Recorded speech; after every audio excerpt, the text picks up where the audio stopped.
Herzlich willkommen, ihr schaut Franz Heli Info. Heute zeige ich euch den Umbau vom Piuma 700 Carbon Heckrohr, das hier auf das wunderschöne, viel dickere 35 mm Aluminium Heckrohr vom RAW 700. Viel Spaß, bis gleich.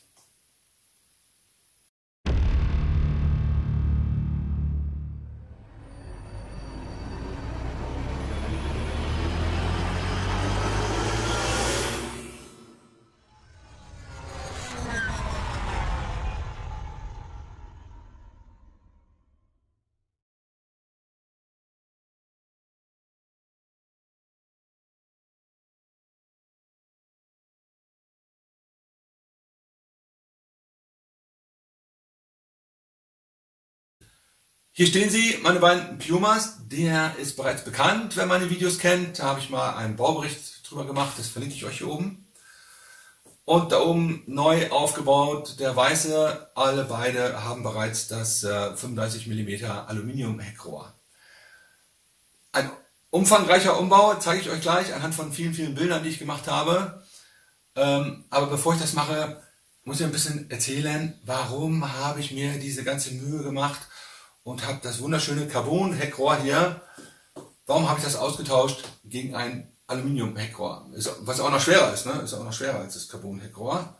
Warum habe ich das gemacht? Da muss ich jetzt ein bisschen ausholen. Zwei Gründe. Der erste Grund, der ist eigentlich ganz einfach. Es gefällt mir optisch einfach besser. Es sieht für mich einfach besser aus, dieses dickere Aluminium-Heckrohr vom RAW 700. Bums, Punkt. Das kann jeder sehen, wie er will. Ich finde es einfach schöner. Das ist der erste Grund. Der zweite Grund ist, denke ich mal, ein bisschen wichtiger als der erste. Ich habe mit dem hier ungefähr 100, ich habe keine Strichliste gemacht, 100 völlig problemlose Flüge gehabt. Alles lief seidenweich, wunderbar, alles schick. Und dann fing auf einmal an, oben in der Luft zu brummen. Aus den Foren, also einige kennen das ja von den die Piuma-Helikopterpiloten, das Brummen. Ich habe leider keine Aufnahme davon im Flug, wie sich das in echt anhört. Ich kann es ein bisschen nachmachen. Es hört sich wirklich fies an. Der fängt dann auf einmal an, dieses Geräusch zu machen, ungefähr. Ja, mehr oder weniger schlimm. Und es fängt alles an zu vibrieren hier. Die Heckfinne wird dann unscharf, die vibriert dann ganz, ganz stark. Und zweimal war es tatsächlich so schlimm, dass ich dachte, der Helikopter, der zerfetzt mir da oben in der Luft. Autorotation runtergekommen, nichts passiert. Aber so fies hört sich das tatsächlich an. In den Foren gibt es Tipps und Tricks, die bei dem einen oder anderen auch geholfen haben. Bei mir leider nicht. Was waren das für Tipps und Tricks? Einmal das Hauptrotor-Gegenlager, das hier unten, das rausschmeißen, entfernen. Hat bei den einen oder anderen geholfen, bei mir leider nicht. Habe ich natürlich alles ausprobiert, ne? Logisch. Dann die Schrauben vom Gegenlager hier nur handfest anziehen. Da bin ich überhaupt kein Freund von, irgendwas nur handfest anzuziehen. Habe ich auch trotzdem ausprobiert. Aber hat auch nichts geholfen. Hat leider auch nichts geholfen, leider. Der vordere Heckrohrhalter, das ist der hier, ohne den SAB-Schriftzug, der sitzt hier ungefähr, hier. Der darf nicht voll angezogen werden, laut Bauanleitung. Da muss so ein halber Millimeter Platz dazwischen. Habe ich überprüft, war auch bei mir so. Dann habe ich gesagt, hau mal fest dran. Wupp. Keine Wirkung. Also war immer noch da, das Brummen. Und dann habe ich immer eine Viertelumdrehung gelöst. Hat aber auch nichts geholfen. Mal war es da, das Brummen, und dann kam es aber auch immer wieder. Hat auch nichts geholfen. Verdammte Scheiße. Dann habe ich nochmal geguckt, ist alles gewuchtet. Andere Hauptrotorblätter aufgemacht. Hat auch nichts gebracht. Die Heckeinheit, die komplette Heckeinheit nochmal gewuchtet. War auch alles tipptopp. Die Heckrotorwelle habe ich ausgetauscht. Da war es kurz weg, habe ich mich gefreut. Ja, ich habe den Fehler gefunden. Und dann war es wieder da. Ja, das kann doch nicht sein. Was ist denn das, verdammt nochmal? Die Lager ausgetauscht. Nach 100 Flügen ungefähr kann es ja mal sein, dass das Lager defekt ist. Ne? Warum denn nicht? Klar. Die waren aber alle noch in Ordnung. Was habe ich gemacht? Auch wenn sie gefühlt völlig in Ordnung waren, seidenweich waren, habe ich sie trotzdem ausgetauscht. Hat auch nichts gebracht. war wahnsinnig geworden. So, dann in der Luft, dann fing er an zu brummen, das kündigt sich so ein bisschen an, ne? Der Helikopter, der spricht ja mit einem, ne? Man muss nur halt zuhören, und ich habe zugehört, dann ging es los, dann habe ich die Drehzahl von 1600 auf 1650 gewechselt, bups, und dann war es weg. Das ist auch cool. Aber es kam dann auch wieder, nach unregelmäßigen Abständen kam das dann auch wieder. Also hat das leider auch nichts gebracht. Nur ganz kurz. Dann ist mir eine Sache aufgefallen. Eine einzige Sache. Und zwar, ich habe den Helikopter aus meinem Auto geholt, auf den Tisch gestellt, vorbereitet, habe den Erstflug gemacht. Es war alles tipptopp, alles war seidenweich, kein Brummen, kein gar nichts. Okay, hingestellt, die anderen Helipiloten oder Flächenflieger sind dann dran gewesen, und dann stelle ich meinen Helikopter ohne meine Haube, die Haube kommt dann ins Auto, stelle ich den unten auf den Boden. Steht dann meistens in der Sonne. Meistens. Und dann ist mir Folgendes aufgefallen. Beim zweiten oder dritten Flug fing der Helikopter hier, mein Piuma, fing ja wieder dieses Brummen an. Unregelmäßig, nicht immer, nur manchmal. Das gibt's ja nicht, beim ersten Mal nicht. Und dann steht er in der Sonne, hat da vielleicht irgendwas damit zu tun. Das Carbonrohr kann es ja nicht sein, weil das ist ja hitzeresistent, also das dehnt sich nicht aus oder irgendwie sowas. Aber die Aluminiumteile, die da sind, die Schellen hier, die Befestigung, eventuell dehnt sich da irgendwas aus und verursacht das Brummen. Ich weiß es nicht. Es ist eine kleine Theorie, die ich habe, und kam so zu dem Schluss, meinen letzten Strohhalm, den ich dann hatte, tauscht doch einfach mal, mein lieber Frank, tauscht doch mal das Carbon-Heckrohr gegen das Aluminium-Heckrohr aus. Hattest du ja sowieso schon mal vor. War ja auch dein Traum aus dem Baubericht, den ich euch hier verlinkt habe. Vermutlicher Schuldiger das Carbon-Heckrohr. Nach meinen Informationen, Carbon-Heckrohre, schlechtes Absorbieren von Resonanzen und Schwingungen. Eventuell sogar verstärkt ein Carbonrohr diesen Effekt. Ja? Aluminium schluckt und absorbiert oder neutralisiert Schwingungen oder Vibrationen, Resonanzen. Das waren so meine Informationen, die ich habe oder die ich hatte. Dann habe ich vorhin mal nachgelesen.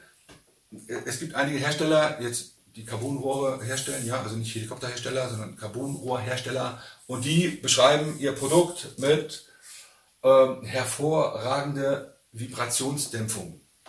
Ja, aber was stimmt denn nun? Ich habe mich entschieden zu glauben, dass ein Aluminium-Heckrohr Vibrationen besser schlucken kann oder Resonanzen besser schlucken kann als ein Carbon-Heckrohr. Vom Motor zum Beispiel oder was weiß ich, wo die herkommen.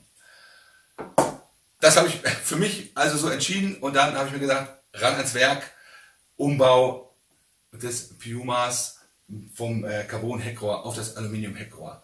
Und das zeige ich euch jetzt. Los geht's! Ich habe ungefähr 100 Fotos für euch gemacht, so habe ich diesen Umbau dokumentiert. Vorwegnehmen möchte ich hatte Erfolg mit meiner Umbaumaßnahme. Dieser Heli hier hat ja die ganzen Probleme verursacht, die ich euch vorhin geschildert habe. Und ich habe hier nur das Heckrohr ausgetauscht. Seht ihr hier schon, hier ist das Aluminium-Heckrohr dran. Nichts weiter verändert, und er fliegt seidenweich, keine Vibrationen, kein Brummen mehr, kein gar nichts mehr. Nur so, wie ich das also gewohnt bin. Und so, wie sich das natürlich auch jeder andere Helipilot wünscht, wie ein Helikopter fliegen soll. Holt euch was zu trinken, lehnt euch zurück, schaut mit mir die Fotos an und lauscht meinen Worten. Jetzt geht's nämlich los. Hier nochmal zum Vergleich auf der rechten Seite das Aluminiumrohr, 35 mm Durchmesser, und links das Carbonrohr mit 30 mm Durchmesser. Auf dem zweiten Foto sieht man dann doch schon, es ist wirklich optisch erheblich dicker, das Aluminiumrohr. Ein Problem, das erste Problem taucht hier auf, das Aluminiumrohr ist etwas zu lang, nämlich genau um 30,9 mm, also knapp 31 mm. Das muss natürlich gekürzt werden, denn den Zahnriemen, der hier drin läuft, den will ich ja wiederverwerten. Der würde ja nicht passen. Also ab damit, anzeichnen, und die Nut hier, diese Führungsnut oder Verdrehsicherungsnut, keine Ahnung wie man die offiziell nennt, dass ihr das auch jetzt schon anzeichnet. Die muss nämlich genau an der Stelle wieder rein. Diese Aussparung dort. Oder ihr nehmt einen Klebestreifen und macht dann eine schöne, saubere Schnittkante, wo ihr dann dran lang gehen könnt mit eurem Dremel. Vorzugsweise würde ich vorschlagen, einen Dremel zu benutzen. Man kann vielleicht auch eine Eisensäge nehmen, ist aber nicht meine Empfehlung, denn ihr müsst es ja irgendwo einspannen. So freihändig sägen wird schwierig. Einspannen und dann habt ihr Druckstellen oder wenn es zu stark macht, verformt ihr euer Rohr sogar. Also wer kein Dremel hat, spätestens jetzt solltet ihr euch einen leisten. Kostet auch nicht die Welt. 30 € habe ich da, glaube ich, für bezahlt. Für meinen Dremel hier, von Aldi habe ich den, glaube ich, mal und hält schon ewig. Hier abgeschnitten und wenn wir schon mal bei dem Werkzeug sind, was braucht ihr eigentlich für Werkzeug? Wer hat eine Schleifmaschine hier, ein Schleifgerät, das ist immer ganz hilfreich. Einen Dremel, ihr seht hier schon wie alt der abgenutzt der aussieht, hält ewig. Und ein Schmirgelpapier, eine Bohrmaschine, muss also kein High-End-Werkzeug sein. Ne? Ein paar Bohrer, ihr müsst nur durch Plastik durchbohren, also können es auch Holzbohrer sein, Steinbohrer nicht, Holz- oder Metallbohrer. So ein kleiner Schlüsselfeilenkasten ist auch mal ganz hilfreich. Eine Schieblehre zum Ausmessen, das ist natürlich genauer als ein Zollstock. Zollstock ist ein bisschen ungenau, so eine Schieblehre ist auch recht hilfreich. Und Epoxidharz, den kennt ihr schon, ein Epoxidharzkästchen. Und zum Anmischen nehme ich dann immer, das ist ja 50-50, was ich hier anmischen muss. Das ist hier von Spaghetti-Eis, so ein Deckel, kann man wiederverwerten. Oder hier von so einer Kaugummidose. Nimmt man einfach den Deckel, macht den ab und hat hier eine wunderschöne Schale, wo man das dann anrühren kann. Mal so nebenbei, was man alles wiederverwerten kann. Bin ich auch ein großer Freund von. Nicht immer gleich alles wegschmeißen. Okay, das braucht ihr also an Werkzeug. Mehr braucht ihr nicht. Und natürlich Imbusschlüssel oder so, davon gehe ich aus, dass sowas vorhanden ist. Gut.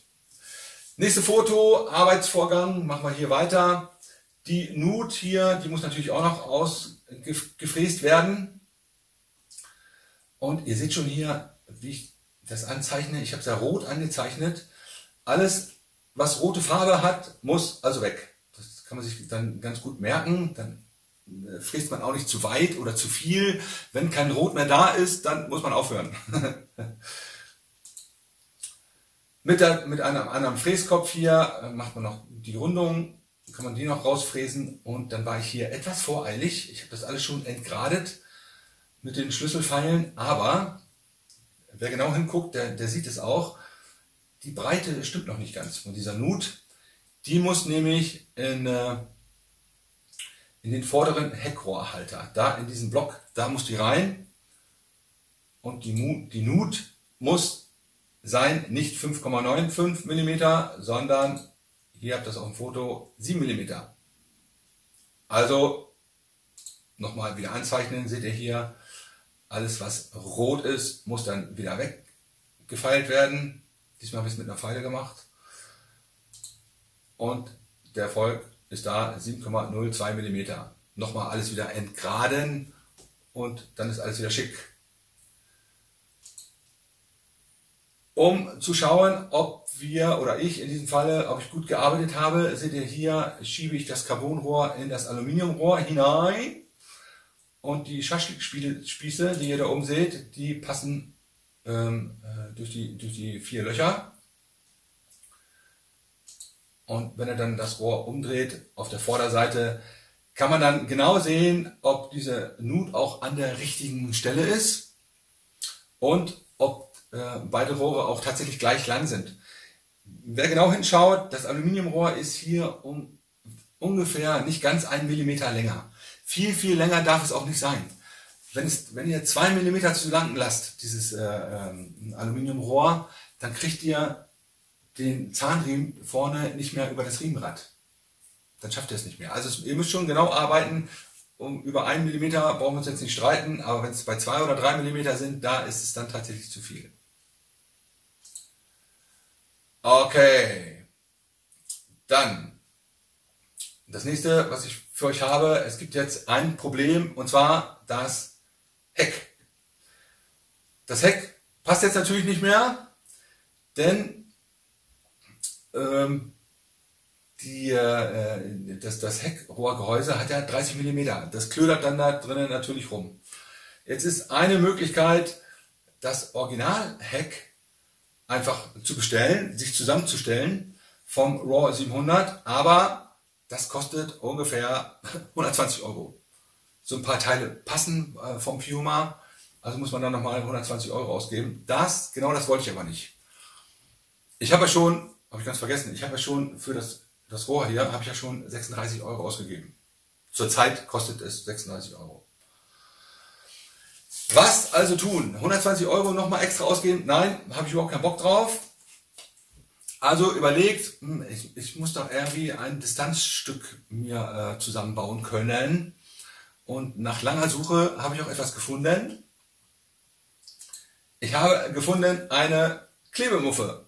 Da ist sie, eine Klebemuffe, und die kostet keine 120 Euro, sondern nur 1,05 Euro. 1,05 Euro. Und zwar stimmt auch ein Maß von dieser Klebemuffe, nämlich das Außenmaß von 33 mm. Das brauche ich, denn das 35 mm Rohr hier hat innen drinnen einen Durchmesser von 33 mm. Yes, perfekt. Was nicht stimmt, ist das Innenmaß von dieser Klebemuffe.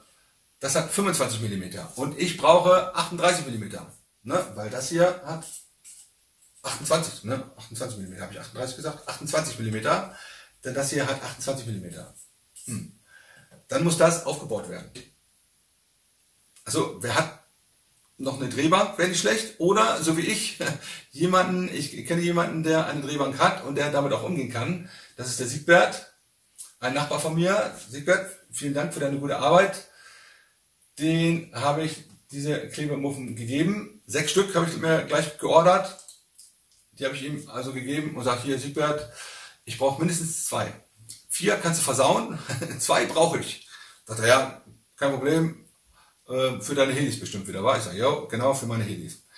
Er hat natürlich nicht einen einzigen versaut, er hat es perfekt dort ein 28 mm Loch reingefräst. Perfekt. Hier auf diesem Foto das Gewicht von dem von dieser nicht bearbeiteten Muffe, 20,6 Gramm. Und hier seht ihr nochmal die Ausfräsarbeiten von Siegbert auf der rechten Seite. Und dann wiegt das Teil 5 Gramm weniger, 15,6. Ich hätte jetzt noch etwas tun können. Wir gucken uns erstmal die Bilder an.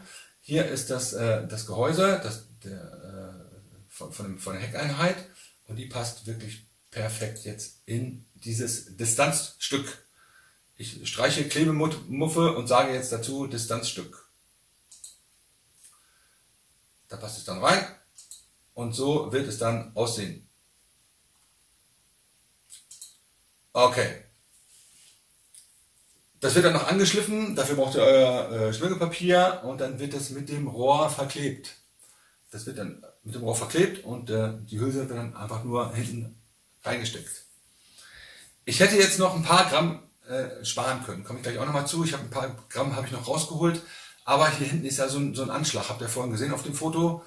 Das hätte ich jetzt auch noch wegnehmen können. Dann hätte ich nochmal wieder 5, 6, 7 Gramm vielleicht sparen können. Aber aufgrund der Stabilität wollte ich das eben nicht, habe ich das hier dran gelassen.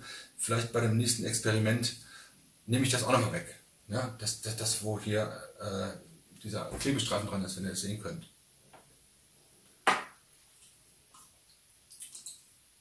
Kommen wir hier zum nächsten Foto. Da habe ich die ganzen Löcher reingebohrt. Ich dachte mir, jedes Gramm ist hinten am Heck wichtig.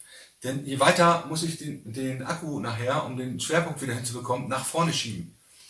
Also Löcher reingebohrt, auf die Waage gelegt, das Distanzstück, und habe tatsächlich nochmal etwas über 3 Gramm rausholen können. Was ich jetzt noch brauche, was mir noch fehlt, sind längere Schrauben, um das Gehäuse, die Heckeinheit mit dem Rohr zu verschrauben. Die Originalschrauben sind natürlich viel zu kurz, das ist M3x4 und ich brauche M3x8 oder mal 10, würde auch noch gehen.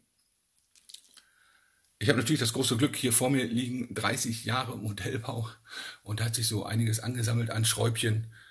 Und da habe ich natürlich auch schon welche gefunden. Der eine oder andere von euch muss jetzt welche kaufen oder besorgen, aber das ist ja kein Problem. M3 ist ja Standardmaß und M3x8 oder M3x10 zu kaufen, zu finden, sollte nicht das große Problem sein. Hier sind nochmal die kleinen Originalschrauben. Einmal scharf machen bitte, mein liebes Handy. So. Und ich habe gewählt die hier. Mit der verchromten Unterlegscheibe. Sieht ganz hübsch aus. Habe ich jetzt hier mal auf dem Bild eine für euch reingeschraubt. So sieht es dann bei mir aus.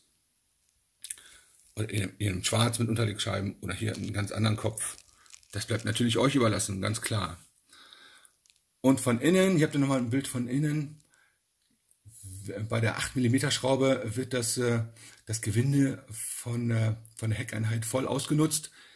Und es guckt kaum raus aus dem Gehäuse, sodass der Zahnriemen auch nicht gestört wird oder berührt wird. Das ist also nicht möglich. Jetzt muss ich noch einmal ins Portemonnaie greifen. Ich habe ja schon mal reingegriffen. 36 € rausgeholt für das Aluminium-Heckrohr hier. Und jetzt hole ich nochmal 50 € raus. Komme ich auch nicht drum rum. Ich brauche diese 3 Teile. Heckrohrhalter, vordere und hintere Heckrohrhalter und die Heckanlenkungsführung. Seht ihr auf dem Foto und dann nochmal Einzelfotos, falls jemand die Teilnummer braucht. Da oben steht sie. Heckanlenkungsführung, der vordere Heckrohrhalter und der hintere Heckrohrhalter. Und hier nochmal zum Vergleich, oben die großen, unten die kleinen. Sieht man, denke ich mal, recht deutlich. Hier nochmal aus einer anderen Perspektive. Und das erste Problem, was wir haben, was heißt Problem? Problem ist es nicht, es kann locker gelöst werden bei den bei dieser Heckanlenkungsführung. Die haben 2 verschiedene Durchmesser, die Löcher. Wie kommt das? Ganz einfach, beim Piuma habt ihr noch eine Messinghülse hier und da ist das Loch ein bisschen größer. Jetzt habt ihr 2 Möglichkeiten. Entweder bohrt ihr das Loch vorsichtig auf, immer schrittweise, dass die Messinghülse bleiben kann. Die ist ja verklebt, ne? Wenn ihr euren Helikopter schon fertig zusammengebaut habt, ist die ja verklebt hier und dann passt das. Kein Problem. Oder ihr versucht, die Messinghülse wieder zu lösen von diesem Carbonrohr. Ich habe es nicht geschafft. Das ging also nicht, war sehr gut verklebt. Aber wenn ihr es schafft, dann braucht ihr natürlich auch das nicht aufbohren.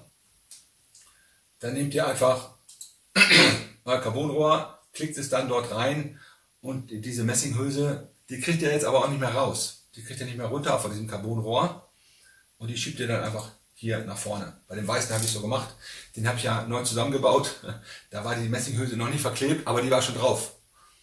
Also nach vorne schieben und nicht nach hinten. Hinten brauchen wir nicht so viel Gewicht, ne? Wisst ihr ja. Also nach vorne schieben, leicht verkleben und fertig. Sieht auch ganz hübsch aus. Ist völlig in Ordnung für mich. Okay. Das nächste Problem, was hier aufgetaucht ist, sind tatsächlich die Heckrohrhalter. Die sind nämlich etwas breiter. Da habe ich auch nicht mit gerechnet. Hier nochmal alle 4 auf einem Foto. Da sieht man es aber, glaube ich, auch ganz gut. Die Originalen haben eine Breite von 57,8, also 58 mm. Und die da rein sollen, für das 35 mm Rohr, die haben 59,9, also knapp 60 mm. Das heißt, 2 mm zu breit. Die kriegt ihr da so auch nicht rein. Diese 2 mm sind einfach zu viel. Also, jetzt brauchen wir unseren Schleifstein. Auf jeder Seite 1 mm abgeschliffen und schon passt das. Die fallen auch nicht so einfach von oben rein, sondern die müsst ihr so richtig reinklicken. Das funktioniert wirklich hervorragend. Hier nochmal eine Nachmessung. Es sind tatsächlich genau 57,82. Noch perfekter geht's nicht. Wenn es 58 mm sind, dann ist es auch völlig in Ordnung. Wenn es 57,5 mm sind, ist das auch völlig in Ordnung. Kein Problem. Hier verschraubt, eingebaut. Ich glaube, ich habe nochmal eine andere Perspektive. Genau, nochmal also von oben. Auf diesem Foto taucht ein kleines weiteres Mini-Problem auf, was es zu lösen gilt. Denn der Empfängerträger, der muss ja auch wieder rauf. Aber der vordere Heckrohrhalter ist da ein bisschen im Weg, der ist etwas zu hoch. Aber alles überhaupt kein Problem. Rot anzeichnen, was da weg muss, ab in die Garage, den Dremel wieder rausgeholt und weggefräst, was nicht hingehört, was stört. Ich war hier ein bisschen großzügig, so viel hätte gar nicht weggefräst werden müssen. Aber es ist kein Problem, es ist alles noch stabil. Hier seht ihr das rot eingekreist. Bisschen sehr großzügig. Beim zweiten Träger habe ich es dann besser gemacht, da habe ich nicht mehr ganz so viel weggefräst. Alternativ dafür habe ich noch einen folgenden Vorschlag. Ihr seht die beiden blauen Pfeile da oben, rechts oben in der Ecke. Ihr könnt auch den Empfängerträger ein Stück nach hinten setzen. Die Löcher dafür sind schon da. Dann könnt ihr euch die Fräsarbeiten sparen. Ging bei mir nicht oder gefiel mir nicht, denn meine Kabel sind ja immer so gekürzt, dass es alles perfekt passt in dieser Position, die ich auch vorher hatte. Aber ist eine Alternative, wer sagt, ne, ich habe keinen Bock hier auf diese ganzen Fräsarbeiten, der setzt einfach die Empfängerträgerplatte ein Stück nach hinten. Kein Problem. Hier nochmal ein Foto mit dem Rohr schon eingeschoben in die Heckrohrhalter. Von unten nochmal. Und hier könnt ihr nochmal checken, ob ihr gut gearbeitet habt mit dem Schaschlik-Spieß-Test. Denn den Schaschlik-Spieß einfach hinten durch und dann von hinten über euren Helikopter schielen und gucken, ist denn alles gerade? Der Schaschlik-Spieß, ist der gerade? Ja, ist er. Also alles gut gegangen. Jetzt können wir das Distanzstück endlich in das Rohr verkleben, mit dem Rohr verkleben. Hier habe ich nochmal das Rohr und ein Distanzstück und es passt wirklich, die 33 mm Durchmesser passen wirklich hier hervorragend hinein. Perfekt.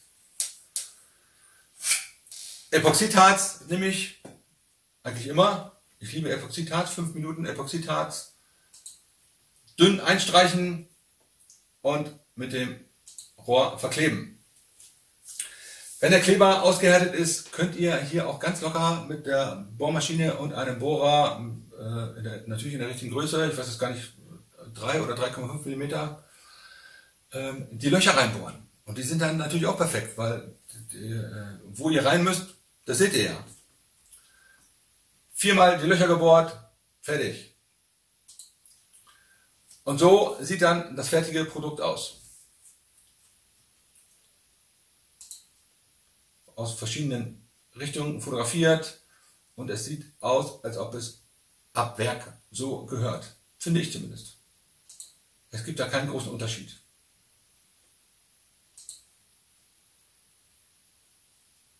Richtig gut geworden.